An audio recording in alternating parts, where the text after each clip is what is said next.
in, so okay, you're ready. So you often hear people introduced as somebody doesn't need an introduction, but then they go ahead and do an introduction anyway. So that's what I'm going to do today. So Bill Maston is the principal of William Maston Architects. Has an office on Casper Street in Mountain View, a street that he helped design. He's been very active in both Mountain View and Los Altos, both as an architect and as a pro bono architect. Done a whole lot of work for this city as a contribution to the city. I think he and I, maybe we met I was looking through some old papers in 2000 when we were talking about a plan to build what we call the Commons, which was the 1st through 3rd Street parking plaza, which would be a park. An idea that has resurfaced again. Bill is experienced in all the things we've talked about, in specific planning, in visioning, in parking.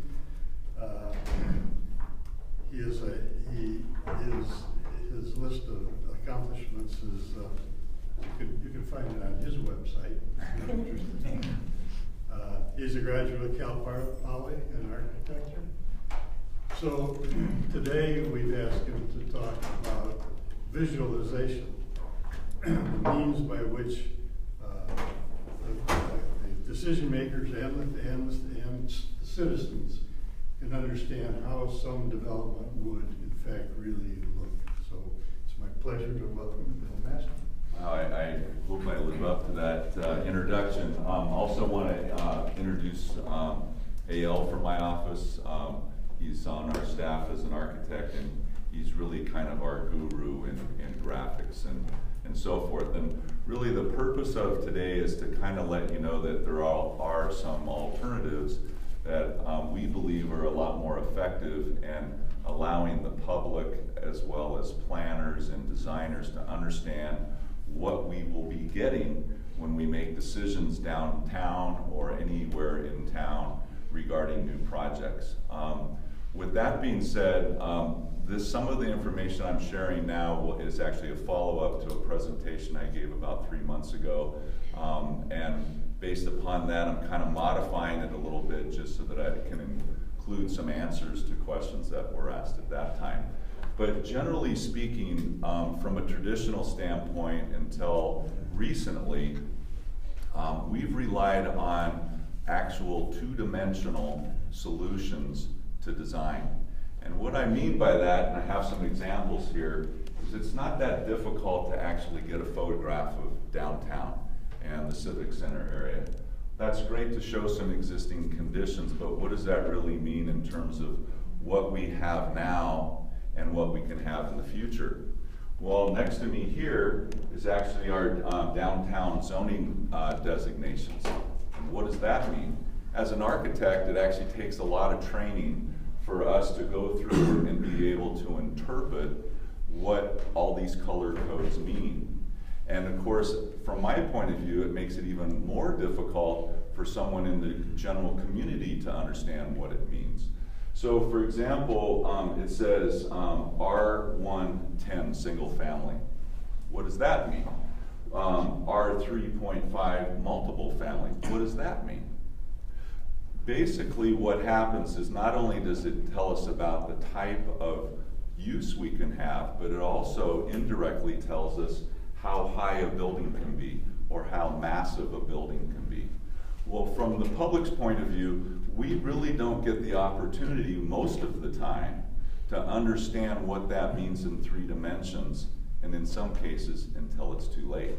So for example, the public's not normally involved to the extent that perhaps a design committee would be, or the planning commission or the council would be, in trying to understand what a building looks like when it's 3 stories tall or 4 stories tall, whether it's compatible with the neighborhood or whether it's not compatible with the neighborhood. So literally there were thousands of hours spent by different planners and architects in the city to come up with a existing zoning and plan for the downtown. And more recently, there's been a lot of questions asked about that. Well, realistically, this plan, though it may have been updated in the last 10 years, really reflects the 1950s. And the reason why I say that is that there were decisions made in the 1950s, and some of them were very forward-looking decisions. And one of them in particular was the creation of our common parking lots. Those allowed the downtown to survive as parking became more important. But a lot of time has passed, and so we now have to look at things a little bit differently, because downtowns are so complicated in terms of their economics and in terms of really what brings vitality to a downtown and what makes it successful. So with that being said, I just wanted to walk over here and talk a little bit about what they're calling the core design concept for the master plan of the Civic Center. Now, this also is in 2 dimensions, and thousands of hours of time went into developing this concept. But generally speaking, when someone goes to the town crier and looks at this rendering, and they go, I'm going to spend X number of dollars on a bond issue, what does that really mean? They don't know the thousands of hours of time that was spent developing the programs to understand what it means. So it actually is much more difficult to be persuasive with the community in terms of what they're getting in the future.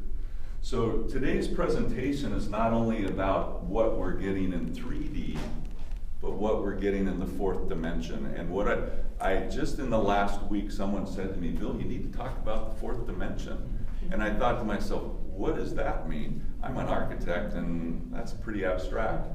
But what it means is that we have to, as a city, look forward into the future.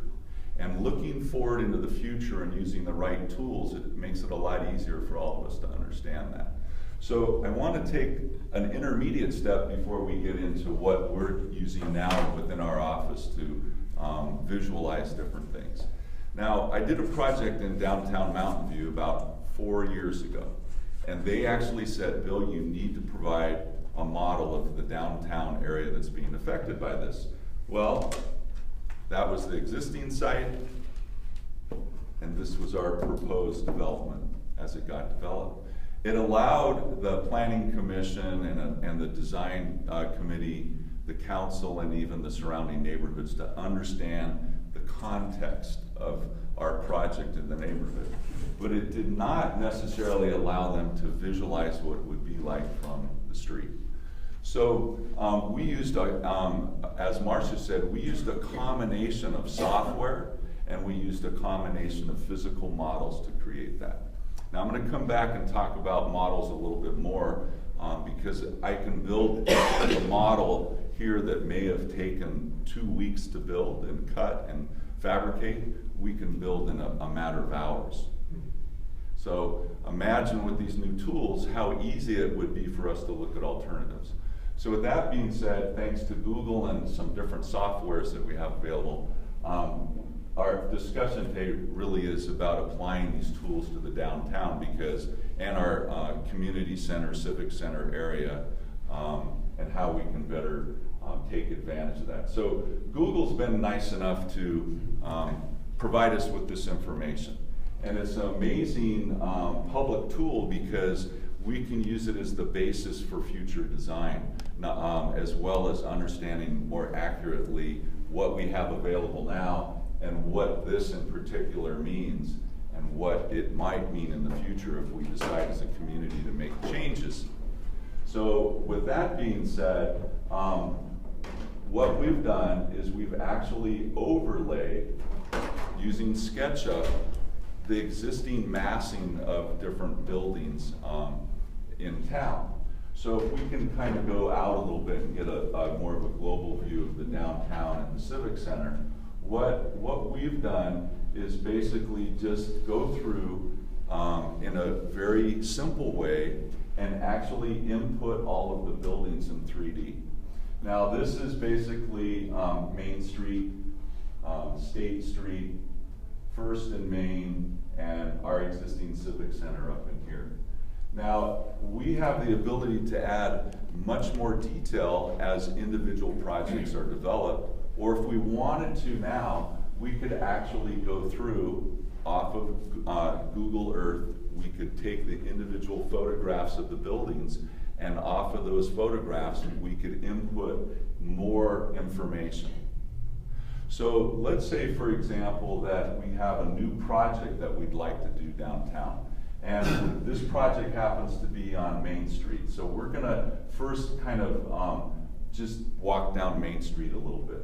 And we're gonna bring this down to our level, and we're gonna say, okay, if, assuming that we had a little bit more articulation of this, we would be able to actually look at our new building in context. So, Al, if you could just take one of the buildings here, when we find it. Let's just take one of the buildings here and maybe make it a 3-story building instead of a 1-story building. Okay, now let's now go back down to the street level and look at what this means as a 3-story building rather than a 1-story building. Now, that's that fast. We just did that. So in context of understanding what this means, with not too much effort, we can say, you know, this whole area right here is zoned for 3 stories and it's zoned for 45 feet. So why don't we go to that section of town and make all the buildings 3 stories tall, even though almost all of them are 2 stories tall right now. So it would be very easy to have the community understand what this means in terms of what our existing rules will allow us to do.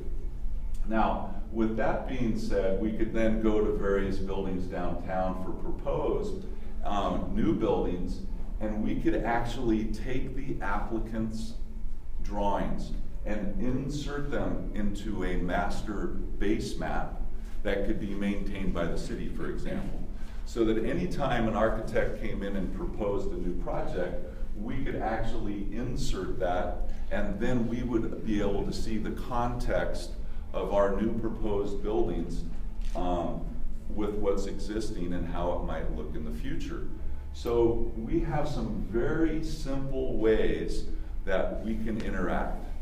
Now, imagine this fall, I believe the City Council is working on the idea of doing a master plan for the downtown that might hopefully connect the downtown and the Civic Center together. These tools are very valuable in not only designing this new downtown, but keeping the public informed about what it really means and what it might look like in the future. So we're now going to talk about a project that was actually done a few years ago in the past. This is the project at First and Main.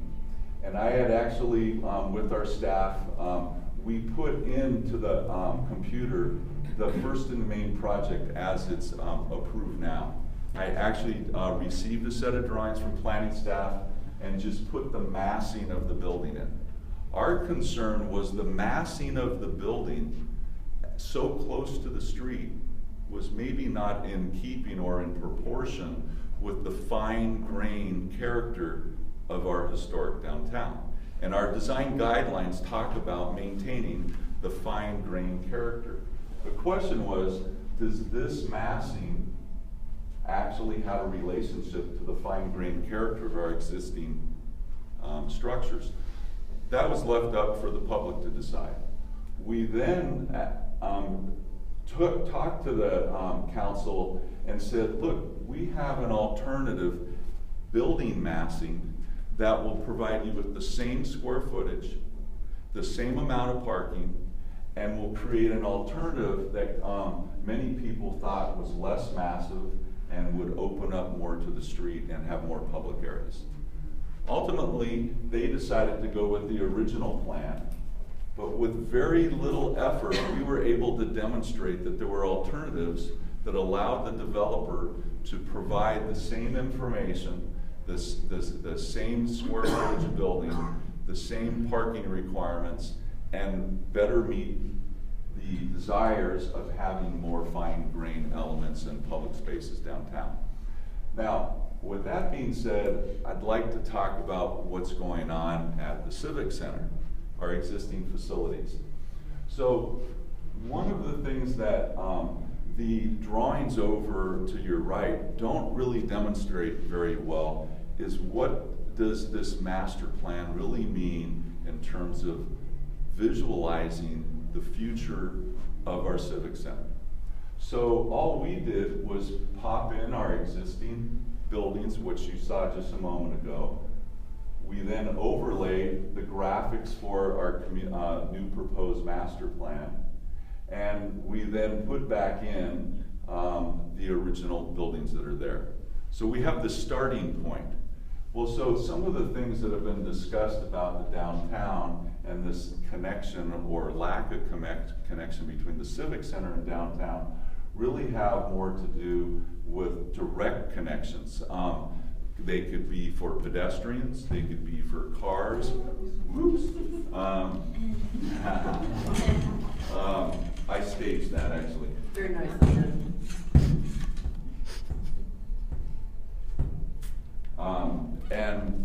They could be for buildings as well.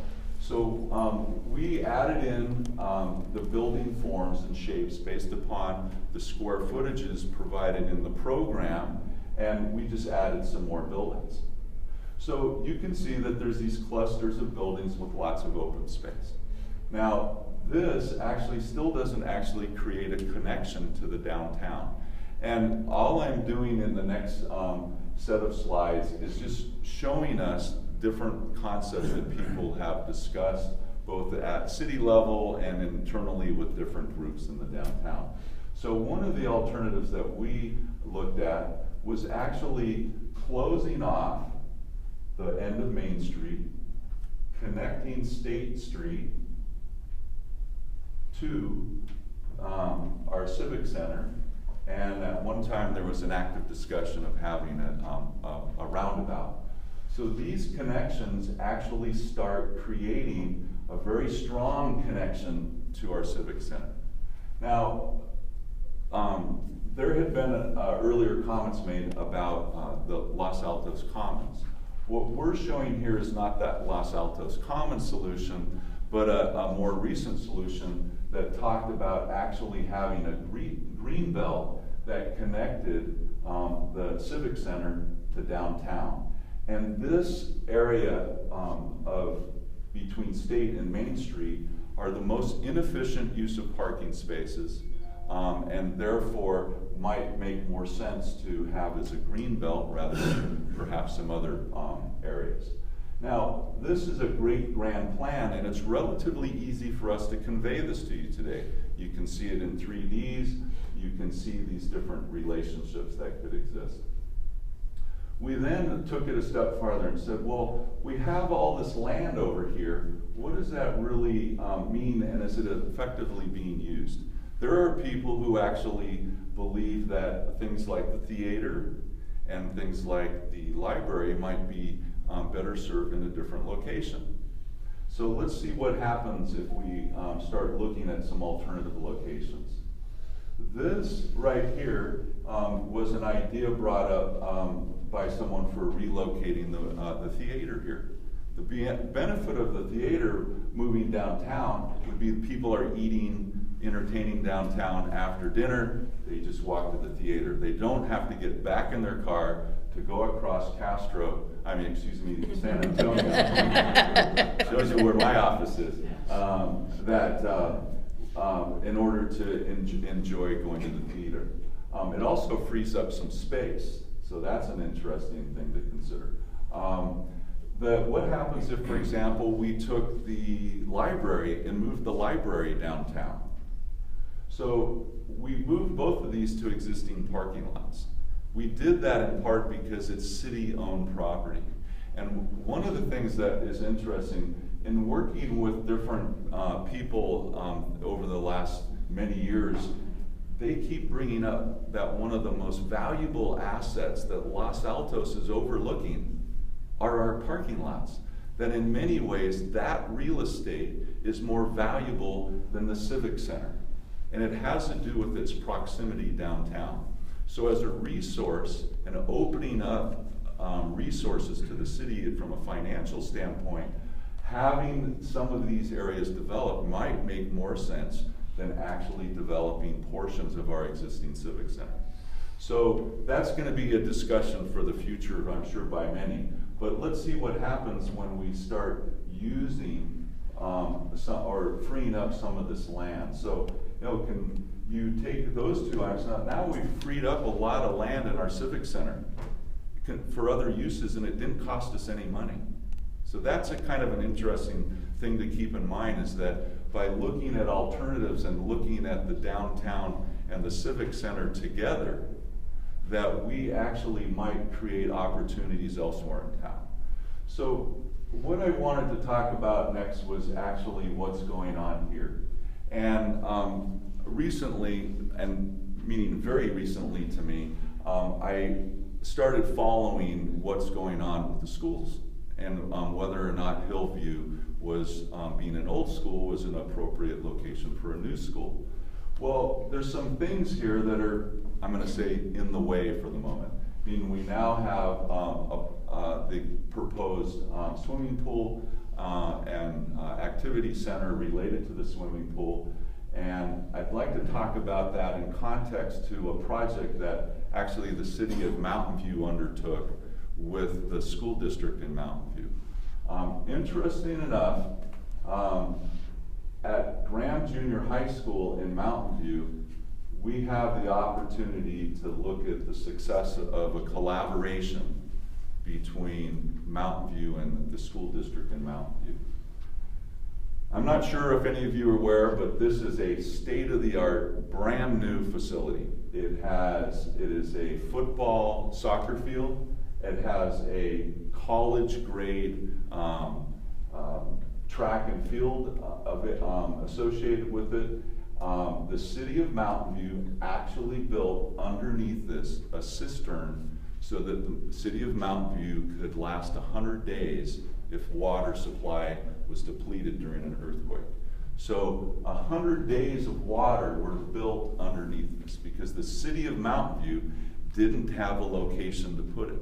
It's actually 8 million gallons. 8 million gallons. Yes. Thank you. I'm going to remember that. Yes. So here's a collaboration between the city of Mountain View and the school district that allowed these beautiful facilities to be built, and it freed up a lot of land and opportunity for both groups. So let's go look at some of our schools in Los Altos.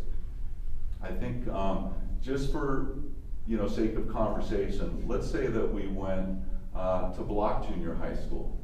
Seems like there's a lot of space there. There could be some opportunity maybe for the swimming facility. Same thing could happen if we went to Egan.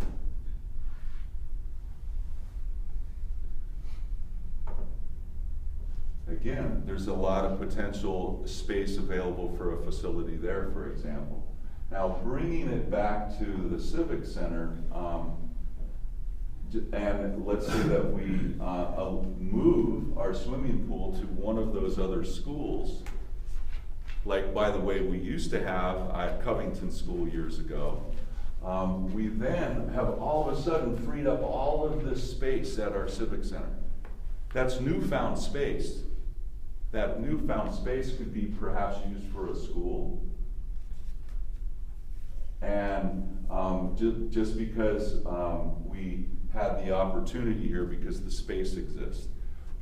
Regardless of whether these are viable solutions or whether you agree or disagree with the concepts, really what it lets us know is that there's a very easy way for us to be very interactive with our communities downtown. Now, if, for example, we did these things related to the school, it's really a way for us to find land that we didn't have before. It's also a very good way for us to communicate to the community what this means, and that comes back to that concept of the fourth dimension. It's very difficult for us as a community to look forward 50 years. It's the hardest thing for any community to do that, because most of us are only concerned about well, gee, my kids are gonna be in school for the next 8 years, so I'm only thinking 8 years ahead because they're gonna go to college and then they'll be gone and I don't have to worry. We need that long-range planning. We need the 50-year plan, the 100-year plan, so that when we can look at these, our master plan needs to be flexible, right? It needs to be flexible, so that if things change in the future, we can change with it. For example, the existing Hillview really turned out to be flexible because it became our community center.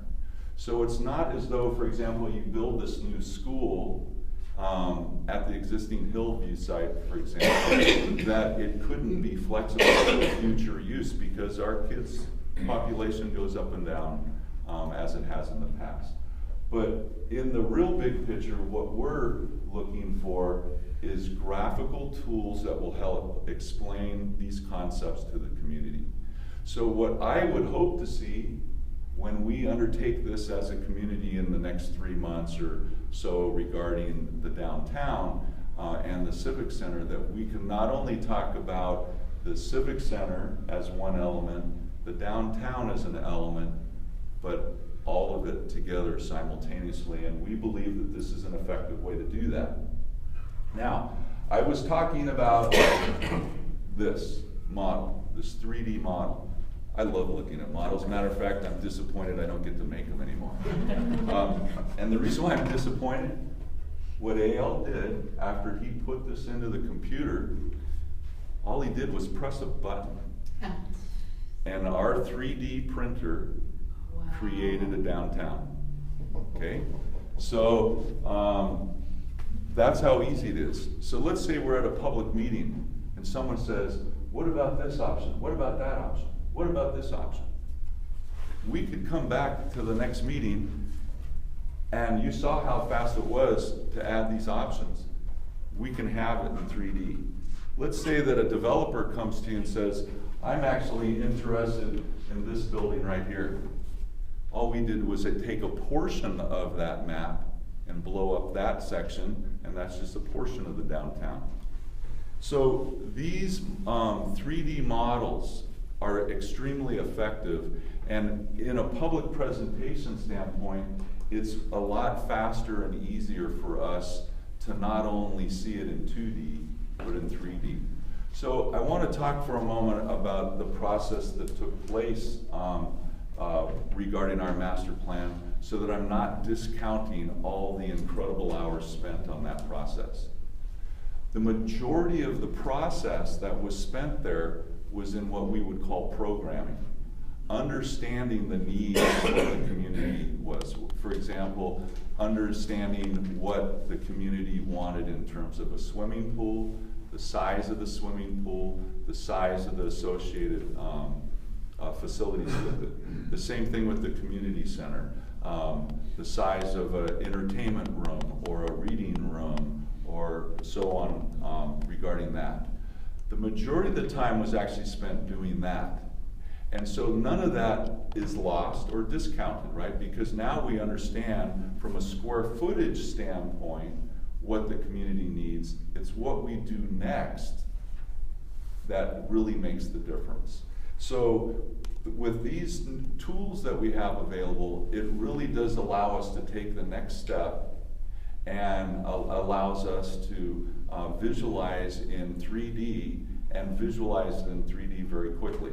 And of course then with that, develop long-term goals and long-term plans for what we could be doing downtown. So with that, I'm open for questions, if there are any. Yes? On the Main Street one, so just a thought that if you set it up so that if somebody wanted to build more square footage, they had to set their building back so there's more space. But then the thought I had, then it would look like somebody missing teeth. You know, you have one building back, but the older building would be forward. But you could visualize that if you did that there. Yeah, so let's see what he can, AL will do that. He'll just take one of these buildings and actually pull a portion of that back. And that would allow it to get higher, perhaps. and it helps you articulate spaces. So, for example, you might say to someone, and I know this might sound scary, we'll let you go up 4 stories if you put your building back an extra 20 feet. And that would allow you to have outdoor dining and other things that would activate the street. So absolutely, and look how fast we just did it. Yes? Bill, I think one of the beauties of this is that we always talk about having a pedestrian scale downtown, but then we look at maps that are aerial things, and we rarely are flying over the downtown. We're usually walking.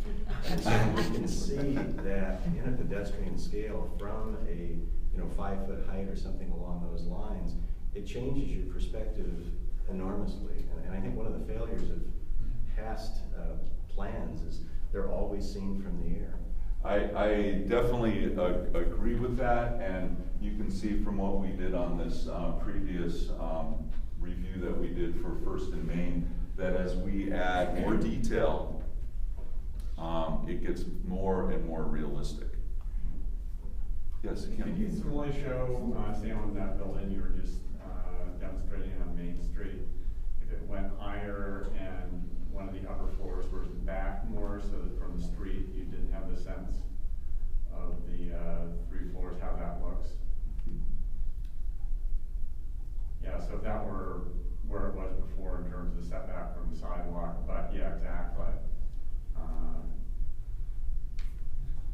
So it's that fast. And then, if you can all remember, for example, I don't know if everybody would remember this, but when we were rezoning a portion of downtown, which is now one of the reasons for the development on First Street, there was a discussion about the what-ifs of how high. And this very easily demonstrates it. And then as we add more trees and more things, then we get more information and it's more realistic. I want to point out, and I don't necessarily want to show those photographs, but would be happy to at another time. AL has the ability to literally make everything photorealistic. We have the software to do it. So it would have sky, it would literally look like a photograph. I have some photographs in my office that are not photographs. They are actually straight out of the computer, and I will test clients. And they think it's real, and it's not. It's the inside of a residence, and they're going, what rendering? Isn't that a photograph? So we definitely have the ability to do that. And these are just showing us renderings of individual buildings that we've had approved elsewhere. And by the way, it's very photorealistic if we take it a step past this. So these are just different concepts that we're given for different projects, and when we meet with staff, we're rotating through the buildings, we're basically getting everybody's input. And in downtown Mountain View, for example, there's an Old Town Association, and I've met with them a number of times on various projects, and with their endorsement, we've had our approval. So generally speaking, very effective tools, but what I'm really trying to endorse is we have the opportunity to use these tools when we do our precise plan or specific plan or master plan for the downtown. Yes? So your tools are focused a lot on building out, but can they also be used, or are there visualization tools for looking at street width and traffic flow and sort of realizing that, because that's sort of still on a single dimension. We're going. We actually can. There's been a lot of studies done about what is the appropriate widths of a roadway, and the concept of stepping back a building to increase the width allows those buildings to go higher. All of that we can simulate if we want to take the time. As a matter of fact, we can assimilate the economics of what happens downtown. Because when we actually go to the, go from 1 story to 3 stories, we've added, let's say, 10,000, 20,000 square feet. What is that used for? If it's office space, it affects the vibrancy of downtown. one economic way. If it's residential, it also affects the vibrancy of downtown, both in a positive direction, but some maybe a little bit more than others. It also increases the tax base. It also increases the taxes available to the school district. So you can actually model what happens financially to your downtown when you allow buildings to go 3 stories, 4 stories, or 2 stories. So this can all be very interactive, and that's actually one of the things that I think would be important for us to look at when we're looking at our downtown master plan, is that what are the economic impacts of limiting something to 2 stories versus 3 stories versus 4 stories. And it's very surprising what happens. Because you know, people talk, for example, about the vibrancy in downtown Mountain View. I can actually tell you the day that it happened. Up until 2004, downtown Mountain View was just as quiet as downtown Los Altos.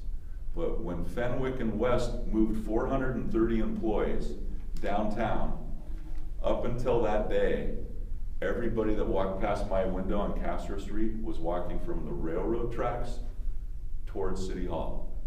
Within 3 weeks after Fenwick and West moved in and 430 employees showed up, all of a sudden the people were walking the other direction because they were all walking down to the restaurants. It was that fast. So understanding the relationship between the amount of you know, retail, the amount of office, and the amount of residential is really the part of that economic key to your success of the downtown. Yes? On your connection to downtown and the Civic Center, that map, so I just had a go with you. The thought I had, so everything has the street, which is right over here coming in. But if you remove this building and remove that street, you can move, I'm just wondering if it lines up so you can have actually a pedestrian bridge from the Civic Center over to downtown. Absolutely, and I'm gonna add one. I don't know if we can add it that fast, but yes, this was just a concept. If we embrace the idea of the, connecting the roads and maybe realigning the roads, I think that would go a long way. But you wouldn't need the street over here if you don't have this building. The street's here because the building stayed here in the plan. Yes, the only reason why I showed it there is it actually shows in the connection on the proposed master plan. But those things definitely would be up for grabs, so to speak. One area I haven't talked about today, and we don't really have time to talk about today, is just about private developer participation and having these things happen, so that you don't necessarily need to rely on bonds in order to have a successful downtown. And I know that's an issue with the city, but this public-private partnership concept of revitalizing your downtowns are becoming very big issues. And for example, not that I'm always using Mountain View as an example, but the city of Mountain View just did an RFP and have 4 selected developers who are going to build a new hotel in downtown Mountain View on 2 city parking lots, and they are providing up to 260 new parking spaces free of charge to the city in exchange for the equivalent of a 99-year lease to build their hotel. So the city of Mountain View is now getting 266 new parking spaces for free. Plus, they're getting the tax increments from the hotel tax. Plus, they're getting a lot of other benefits to the downtown, and the city's not paying for it. The private developer's paying for it. But that negotiation is an art form, as city managers know. But this is the trend that we're seeing in the industry, is more public-private partnerships. Yes? Well, thank you for the introduction. I love a fanfare. That bridge that just so quickly created, couldn't that bridge, perhaps if it was over closer to the Los Altos Grill, be the library or the theater that bridges over San Antonio? So, Talking about using existing real estate. Right, Hillview is And let's make the bridge much smaller, just for.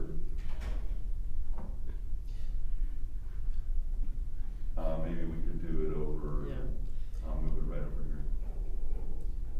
And then, hey, let's do something else. Why don't we make it green from here to here?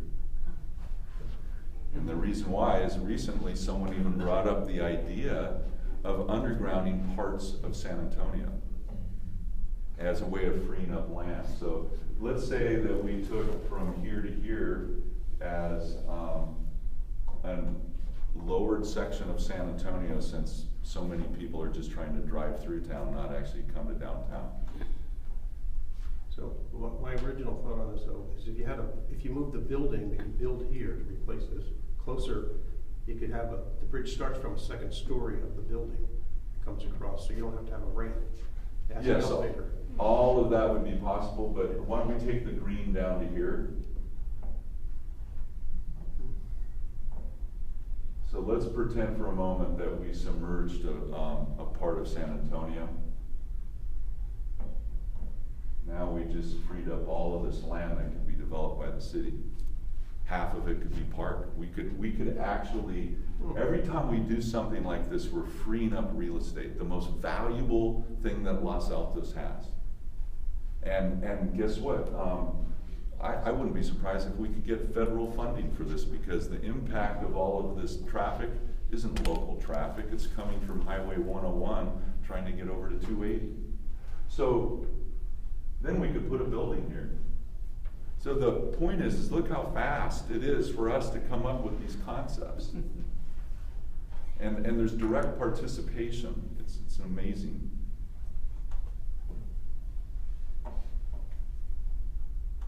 And how about if we make it this long?